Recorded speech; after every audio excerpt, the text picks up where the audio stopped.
The afternoon sun cast a faint glow over Washington, D.C. Karoline Leavitt, 27 years old, the youngest White House press secretary in history, was resting in her luxurious apartment near the White House.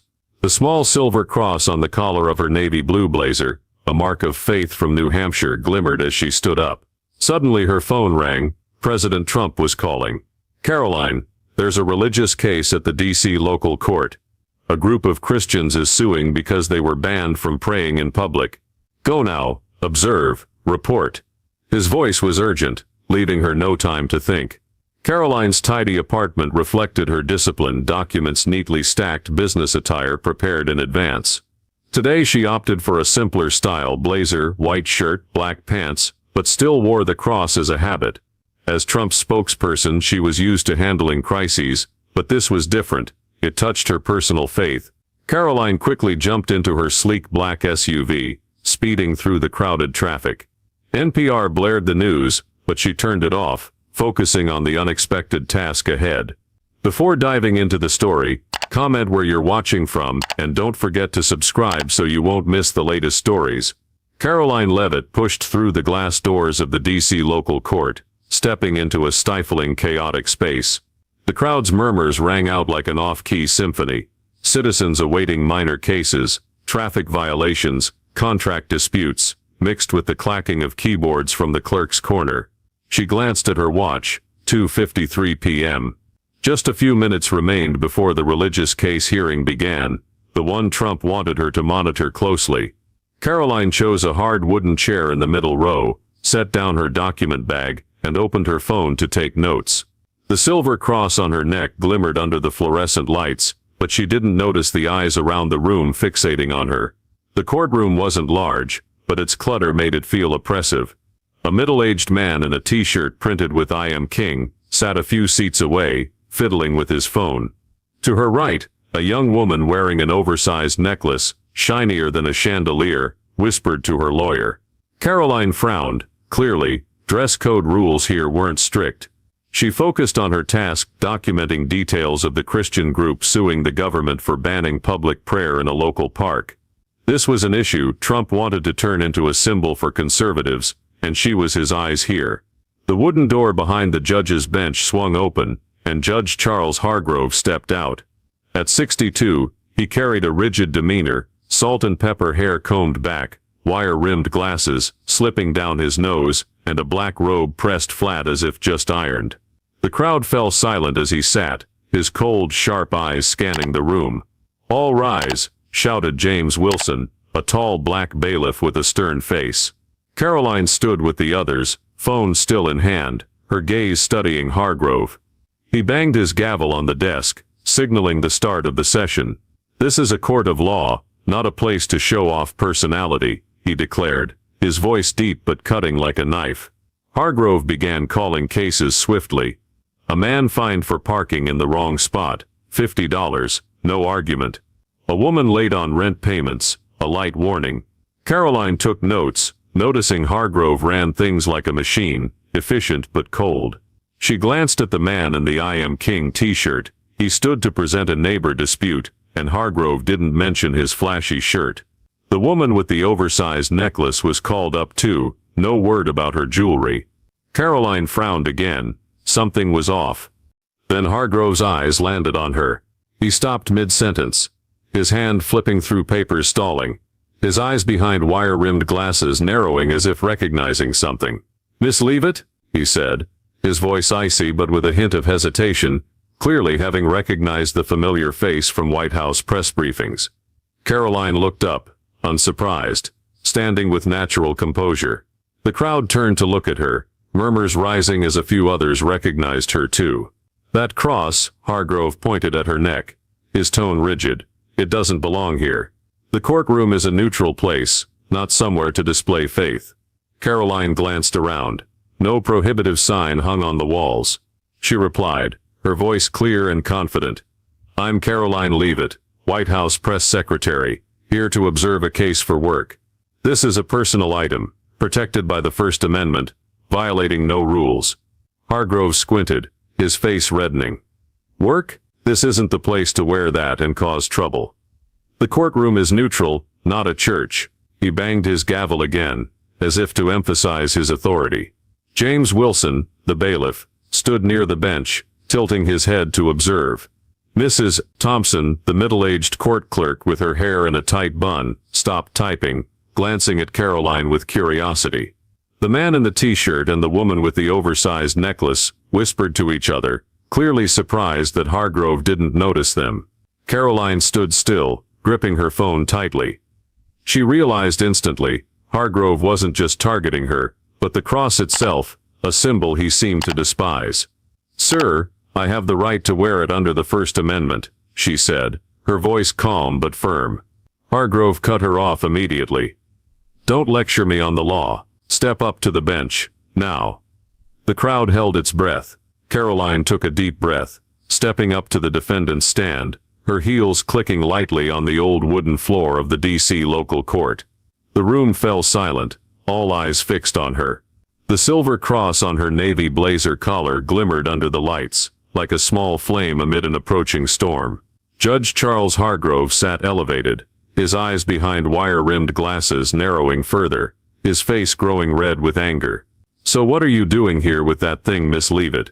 he asked, his voice low but sharp as a razor, clearly trying to maintain an air of authority.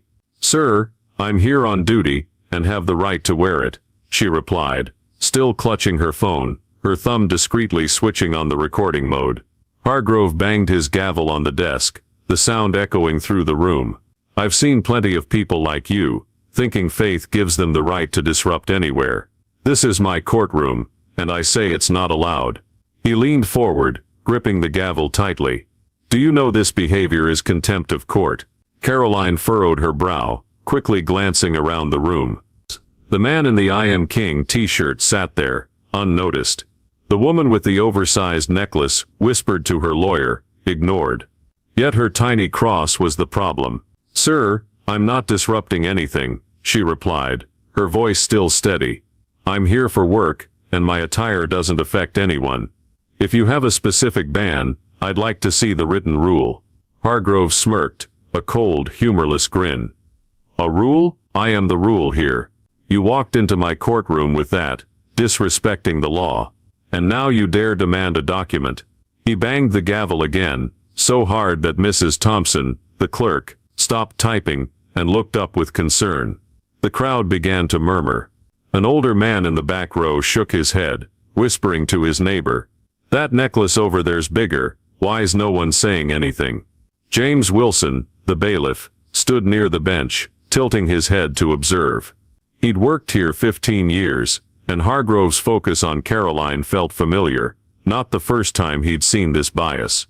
Karoline took a deep breath, knowing a direct argument wouldn't sway Hargrove. She chose the long game. "Sir, if I've broken a rule, I have the right to a clear explanation," she said, her hand subtly adjusting her phone to ensure the recording didn't stop. Hargrove sneered, clearly taking her words as a challenge. "Explanation? Here's your explanation. I'm fining you $500 for contempt of court." He banged the gavel a third time, the sound ringing like a final verdict. The crowd gasped. Mrs. Thompson looked up, fingers pausing over the keys, her eyes uneasy. $500? A young woman whispered to her friend. "Just for a cross?" The man in the I Am King t-shirt let out a small chuckle but quickly silenced himself as Hargrove glared his way. "You'll pay it today before you leave," Hargrove continued, his tone like a lecture. "Maybe this fine will teach you to respect order. This isn't a church, Miss Leavitt, nor a stage for your performance." He leaned back, smug, as if he'd just won an unchallenged fight. Karoline stood still, her sharp eyes fixed on Hargrove. "Sir, I understand your ruling," she said, her voice even but laced with resolve.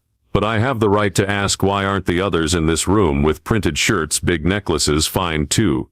Hargrove's face flushed, his hand gripping the gavel until his knuckles whitened. "Don't change the subject," he shouted. "You're the only one here bold enough to bring a religious symbol into my courtroom. That's the difference." Karoline nodded slightly, as if confirming her suspicions. She said no more, but her mind was clear. Hargrove wasn't just biased, he was targeting Christian faith deliberately. Mrs. Thompson resumed typing, but her fingers trembled. In her 12 years as Hargrove's clerk, she'd rarely seen him fined so harshly for something so trivial.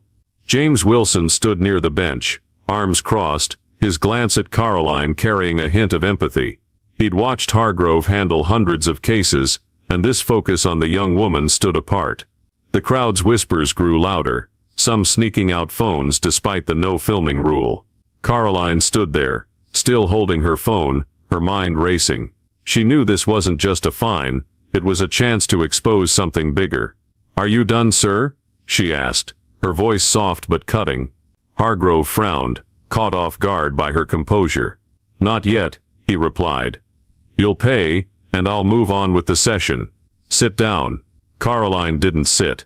She stepped closer to the bench, resting her hand on its edge, her eyes never leaving Hargrove. "I'll pay, but we're not done here," she said, her voice low but brimming with determination. Hargrove smirked again, but this time it faltered slightly. Karoline Leavitt stood firm at the defendant's stand, her gaze locked on Judge Charles Hargrove. The silver cross on her navy blazer collar gleamed like a silent challenge. Hargrove had just fined her $500 for contempt of court, his face flushed red with triumph, his hand still gripping the gavel. The crowd in the D.C. local court held its breath, the murmurs fading. Mrs. Thompson, the clerk, stopped typing, her anxious eyes darting between Karoline and Hargrove. James Wilson, the bailiff, stood with arms crossed, tilting his head as if anticipating something bigger. Hargrove broke the silence. "Did you hear me, Miss Leavitt? $500 payable today. Sit down, we have other business." He banged the gavel, signaling an end. But Karoline didn't budge. She took a deep breath, placed her hand on the bench's edge, and spoke, her voice clear, calm, yet sharp as a blade. "Sir, before I sit, I need to clarify a few things for the record." Hargrove frowned, caught off guard by her steadiness. "The record? You've got no right to demand anything here," he snapped, but his voice wavered, as if sensing something coming. Karoline gave a slight smile, not taunting, but the confidence of someone in control. She pulled a small gold-gleaming card from her document bag, and held it up for all to see. "I'm Karoline Leavitt, White House Press Secretary, serving under President Donald Trump. But what you don't know, Judge Hargrove, is that I don't just talk well, I know the law, deeper than you might think." The crowd gasped. The man in the "I Am King" t-shirt gaped. The woman with the oversized necklace whispered to her lawyer. Hargrove froze, his hand on the gavel, stilled mid-air. "That doesn't change the fact that you broke my rules," Hargrove muttered, his voice fading. But Karoline didn't let him regain his momentum. She stepped closer to the podium, her voice echoing throughout the room. "Your rules, or your personal bias? I'm here on the president's orders to observe a religious case, a group of Christians suing for their right to pray in public. This cross," she pointed to her neck, "is my religious freedom protected by the First Amendment. You fined me for it, but do you know what the law says?" Hargrove's face reddened, trying to push back. "I don't need you teaching me the law. This is my courtroom and I decide." Karoline cut him off, her voice firmer than ever. "You're wrong, sir. The law isn't yours alone. Let me remind you of Church of Lukumi Babalu IV, City of Hialeah, 1993. The Supreme Court ruled that banning religious symbols without just cause violates the Constitution. Do you have a just cause? Or is it just because you don't like it?" The crowd fell dead silent, a few sneaking phone photos despite the rules. Hargrove opened his mouth but found no words. Mrs. Thompson held her breath, fingers hovering over the keys. James Wilson nodded slightly, eyes alight. He'd seen many cases but never a defendant flipped the script this fast. Karoline pressed on, her voice like a rehearsed speech. "You fined me $500 for contempt, but I've got proof right here in this room. That man," she pointed to the "I Am King" t-shirt wearer, "wears a printed shirt clearly against dress code, yet you said nothing." She pointed to the woman with the big necklace. "She's got flashy jewelry but you're silent. Only my cross, a Christian symbol, angered you. That's not law, sir. That's bias."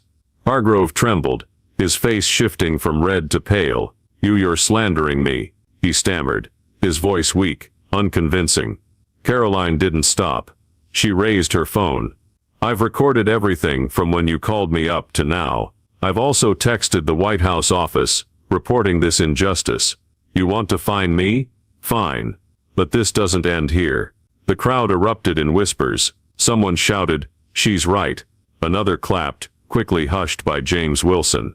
Hargrove panicked, grasping for control. "Miss Leavitt, I can withdraw the fine. No need to escalate this." He banged the gavel feebly, his voice shaky. But Karoline shook her head, her gaze unwavering. "No, sir. Withdrawing it because of who I am only proves you're more wrong. The issue isn't me, it's how you run this court. I demand you review the past 6 months' records, all fines tied to religious symbols, and I propose mandatory First Amendment training for court staff, including you." The courtroom exploded. The older man in the back stood, clapping, yelling, "That's right." A young woman whispered, "Who is she?" "Amazing, Mrs. Thompson," typed furiously, capturing every word, her eyes gleaming as if witnessing history. James Wilson smiled discreetly. He'd known she was special from the start. Hargrove slumped into his chair, face ashen, hands trembling on the gavel. He looked at Karoline, truly seeing her for the first time, not as a defendant, but as a formidable foe. "You think I'm just a spokesperson," Karoline said, her voice low but powerful. "But I've worked with President Trump through countless lawsuits, from elections to policy. I taught myself law to defend him, and now I'm using it to defend myself, and others. You just made a big mistake, Judge Hargrove." She placed her White House card on the bench, stepped back, her eyes never leaving him. Hargrove opened his mouth but said nothing. He knew he'd crossed someone not just smart, but a legal genius. The crowd erupted again, scattered applause breaking out. Mrs. Thompson typed faster than ever, as if to preserve the moment forever. James Wilson stepped closer to the bench, his eyes full of respect for Karoline.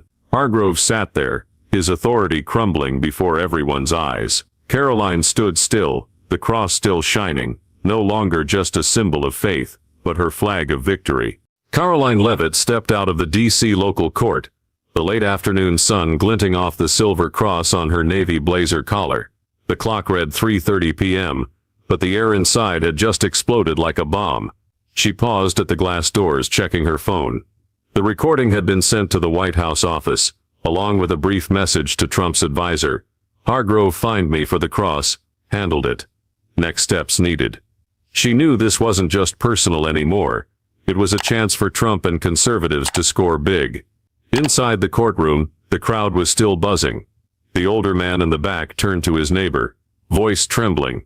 "I've never seen anyone knock out a judge that fast." A young woman with her boyfriend whispered, "She's the White House press secretary. Incredible, Mrs. Thompson." The clerk hurriedly printed the session transcript, her hands shaky as she processed what she'd witnessed. James Wilson, the bailiff, left the courtroom, phone in hand, calling a colleague, "You've got to hear this." A young woman just silenced Hargrove. The news began leaking out, spreading like wildfire through dry grass. Karoline hadn't even reached her car when her phone buzzed wildly. A notification from X, the hashtag #CrossInCourt was trending. She opened the app and saw the first tweet from someone at the scene. "Judge fines White House press secretary $500 for wearing a cross. She fights back with the law, leaves him speechless." #CrossInCourt. Within 10 minutes, hundreds of comments poured in. "Who is she? Unreal. Hargrove's done." A major conservative account tweeted, "Proof the system's against Christians." "Thank you, Karoline Leavitt." She gave a small smile, knowing this wave was just beginning. At 4 p.m., President Trump jumped in. He posted from his personal account, "Karoline Leavitt, my amazing spokesperson, just taught a leftist judge a lesson on religious freedom. Legal genius, we won't let them suppress faith." The tweet racked up over 50,000 retweets in 30 minutes. Conservative outlets like Fox News pounced, running headlines. "White House press secretary faces off with judge over cross and wins big." Karoline got a call from Trump's senior advisor. "You did great," his voice beamed. "The president wants this amplified. Prep a statement." Meanwhile, Charles Hargrove sat alone in his office behind the bench, dim light casting shadows on his pale face. His phone rang non-stop. D.C. Judicial Council, reporters, even old colleagues. He silenced it, hands trembling as he held a cold coffee mug. The clash with Karoline hadn't just humiliated him in front of the crowd. It was spreading across the city. He muttered, "She's just a young girl. How did this happen?" But deep down, he knew he'd collided with something bigger than himself. Mrs. Thompson, still at the courthouse, couldn't stay quiet. She called a friend at a local paper, voice low but firm. "I've worked with Hargrove 12 years. He always targets religious symbols, especially Christian ones. That girl today was right. I've got notes to prove it." She pulled a small notebook from her drawer, filled with entries of similar cases. People fined heavily for crosses, warned for Islamic badges, while slogan tees and flashy jewelry got a pass. She knew she was taking a risk, but after today, silence wasn't an option. James Wilson took action too.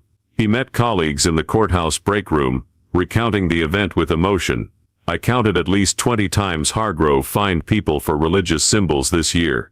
Rude t-shirts." He laughs it off. Leavitt exposed what we all knew but wouldn't say. A colleague nodded. "I'll call the press.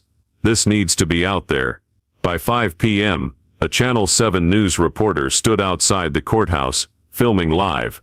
Today, White House Press Secretary Karoline Leavitt was fined $500 for wearing a cross in court. She fought back, and now the city's buzzing. On X, #cross in court soared past 100,000 mentions. People shared their own Hargrove stories. "He fined me $200 for a prayer badge last year. I saw him scold a mom for a cross in a divorce case." A big account posted a short video someone secretly filmed in court. Karoline holding up her White House card, her voice ringing out strong. The clip went viral, hitting 1 million views in hours. Karoline sat in her car, parked on a quiet street corner, watching the news explode. She called her husband, a low-key businessman, her voice calm but excited. "Honey, I just shut down a judge. This is about to get huge." He laughed over the phone. "You always pull off crazy stuff. Stay safe." She nodded, hung up, and opened an email from Trump's office. "Prep for a press conference tonight. We're turning this into a win." At home, Hargrove turned on the TV, seeing his face on the evening news. Judge faces backlash after fining press secretary. The bold headline flashed.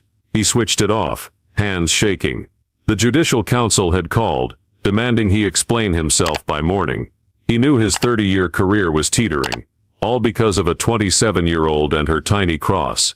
The next morning, the D.C. Judicial Council's office buzzed like a beehive. News of Karoline Leavitt and Judge Charles Hargrove had swept through Washington, forcing the council to launch an urgent investigation. Linda Martinez, a seasoned investigator with 20 years' experience, stood before a long table, spreading out dozens of case files from Hargrove's court. Her team had been working non-stop since 6 a.m., after receiving an official complaint from the White House office, filed by Karoline last night.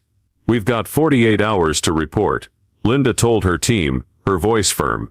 "Find everything tied to Hargrove and religious symbols." Karoline, meanwhile, sat in her White House office, prepping for tonight's press conference at Trump's command. She reviewed the courtroom recording, sending another email to his advisor. "I've got data from X, hundreds accusing Hargrove of bias. Push this hard." Her phone buzzed constantly, messages from lawyers, reporters, and supporters. A law student wrote, "You inspire me. Hargrove fined my mom for a cross once." Karoline smiled, knowing this was no longer just her fight. It had reached thousands. At the courthouse, Mrs. Thompson entered the investigation room, clutching her small notebook. "I've tracked 12 years with Hargrove," she told Linda, her voice shaky but resolute. "He always targeted religious symbols, crosses, hijabs, anything stand out.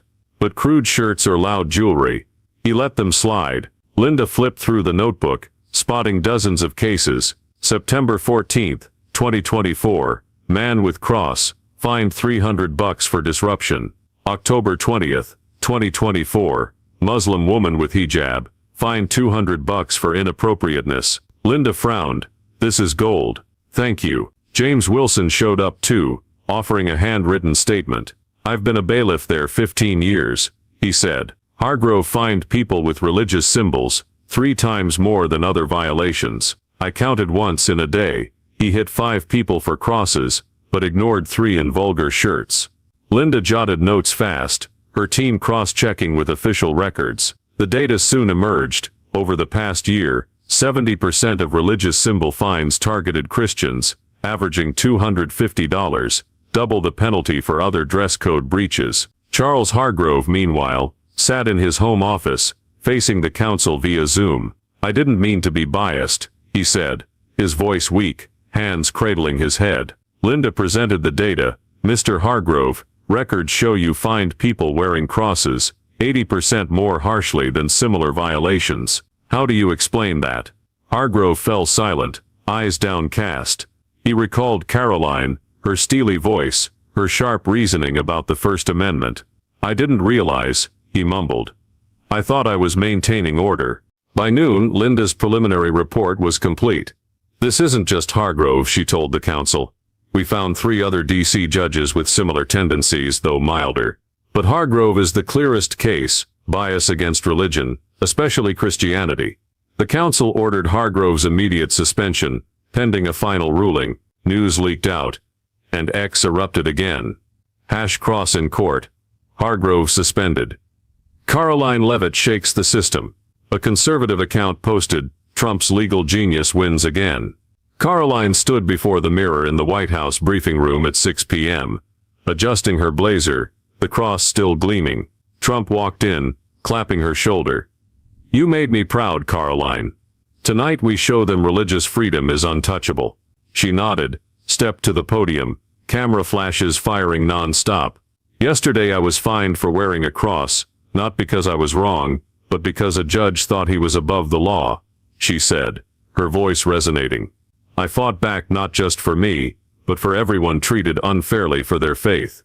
The press crowd buzzed, questions flying, but she answered calmly, citing law and X data.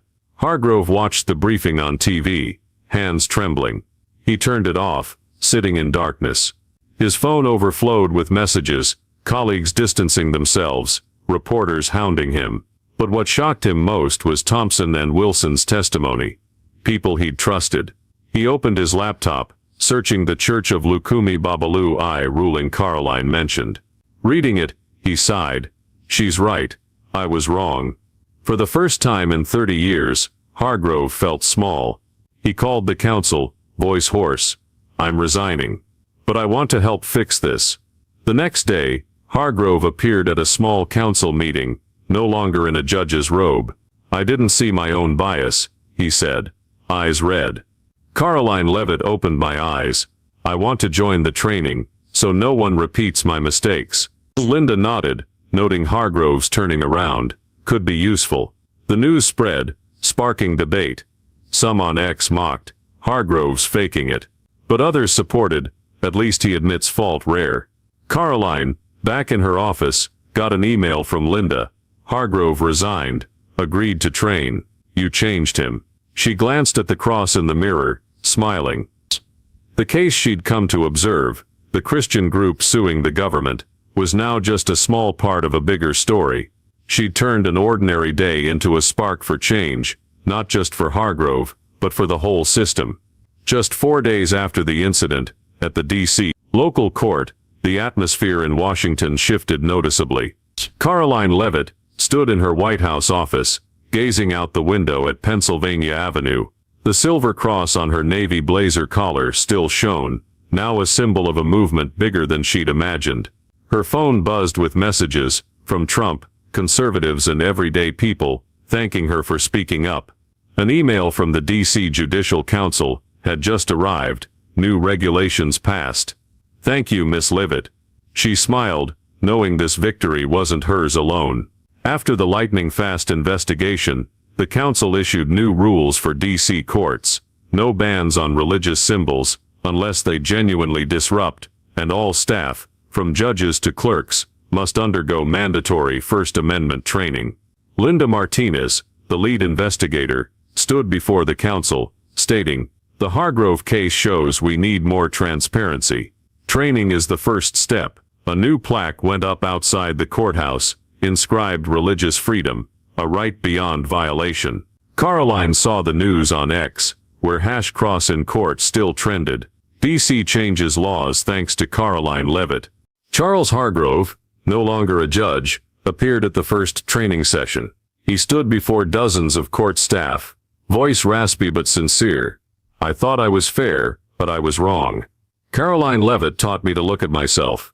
Don't let bias blind you. The crowd was quiet, some nodding. Mrs. Thompson, now appointed to oversee the court's transparency program, sat in the front row taking notes. James Wilson, leading training for court bailiffs, added, "We're the eyes and ears here. If we see injustice, we speak up."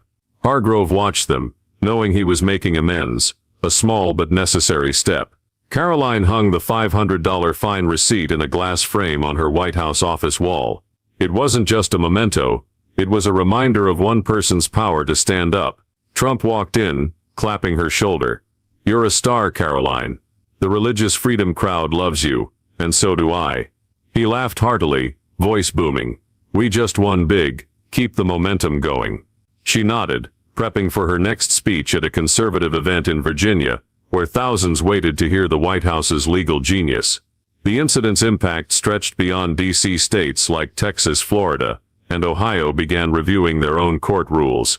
Texas's governor tweeted, "Thanks to Karoline Leavitt for reminding us about religious freedom, Texas will follow." A group of Florida lawyers filed for similar training, citing #cross in court. On X, people posted photos wearing crosses, Islamic badges, or Buddhist bracelets, captioned, "My freedom, no one can ban it." Karoline read these posts, pride swelling. She hadn't expected one courtroom moment to ignite such a movement. The next day, Karoline stood on a stage in Virginia before a crowd of 5,000 waving religious freedom banners. "That day, I just wanted to do my job," she said, voice carrying over the speakers. "But when a judge fined me for my faith, I couldn't stay silent. This isn't just my win, it's ours." The crowd roared with applause, some shouting, "Karoline for president." She smiled, waving camera flashes popping. The cross gleaming on her neck became a viral image across social media, dubbed by the press as the symbol of resilience. Back in D.C., Mrs. Thompson oversaw new record-keeping, every fine now detailed and checked monthly for bias. James Wilson trained young bailiffs, stressing, "Don't be afraid to speak out." Leavitt did, and so must we. One evening, Karoline got a letter from Linda Martinez. "You didn't just change Hargrove, you changed the system. Thank you." She set it down, eyeing the framed fine receipt, reflecting on the journey from one unexpected day to this wave of reform. Trump called at 9 p.m. "Karoline, you're my gold," he said. "The opposition's panicking, and we're winning. Rest up more tomorrow." She laughed. "Thank you, Mr. President. I'm ready." Hanging up, she sat, touching the cross. From a small accessory, it now lit the path she walked, not just for her but for millions. 3 months later, Karoline Leavitt stood at the White House podium, camera flashes firing non-stop. The silver cross on her navy blazer collar gleamed, now a familiar symbol to millions. Before her were reporters, TikTokers, and religious community reps, all waiting to hear her speak on religious freedom. 3 months ago, "I just wanted to do my job," she began, voice echoing. "But when a judge fined me for my faith, I stood up, not just for me, but for all of you. Today, we've changed the system." The crowd clapped, some holding #cross in court signs. Outside, the D.C. local court now had a new plaque in its lobby. "Justice honors all faiths." She received a letter from a young law student. "Miss Leavitt, I was scared to fight. But your cross case gave me courage. I'm starting a free clinic for people discriminated against for faith. Thank you." Karoline read it before her mirror that night, smiling, knowing she'd inspired the next generation. Charles Hargrove, now a volunteer instructor, stood before a training class saying, "I was wrong once. Leavitt taught me justice has no room for bias." Mrs. Thompson and James Wilson kept monitoring, ensuring court transparency. Trump called her, "Karoline, You're my warrior. Keep it up. She nodded over the phone, feeling a greater duty than ever. Karoline stepped onto the White House balcony, gazing at D.C. under the sunset. The cross in her hand wasn't just a keepsake. It was the flame she'd ignited, spreading from a small courtroom across America. Freedom doesn't come free, she whispered. It takes fighters. A message arrived. The Judicial Council wanted her to lead a national reform commission. She smiled, ready for the next challenge. From one unexpected day, she'd reshaped laws, inspired others, and proved one person, one belief can shake the world. The story judge fines Karoline Leavitt for wearing a cross, only to discover she's a legal genius, reflects real tensions in today's U.S. society, especially the clash between personal freedom and systemic power. In the current climate, debates over religious liberty, judicial bias, and social media's sway are commonplace. Karoline's fining, by Judge Hargrove for her cross mirrors how some public officials impose personal views on the law, a pattern Americans see in lawsuits over religious symbols at schools or public spaces. Her counterattack, grounded in the First Amendment and the Church of Lukumi Babalu I precedent, reminds us the Constitution remains a strong shield for freedom, even against injustice. The hash cross in court hashtag, exploding on X and Trump's backing show the power of social media and political leadership in amplifying individual voices, a trend widespread in 2025 America. The lesson isn't just to stand against wrong, it's how to use knowledge, community and tech to drive change. Karoline didn't just argue with Hargrove, she recorded, cited law, and rallied a network from the White House to the public. This teaches us in modern America, where power can be misused, you need evidence like her recording, know your rights through legal arguments, and harness public support. Hargrove's shift from oppressor to reformer also shows dialogue and pressure can turn foes into allies. Be patient yet resolute, like Karoline framing her fine receipt as a symbol, because a small act today can transform the system tomorrow.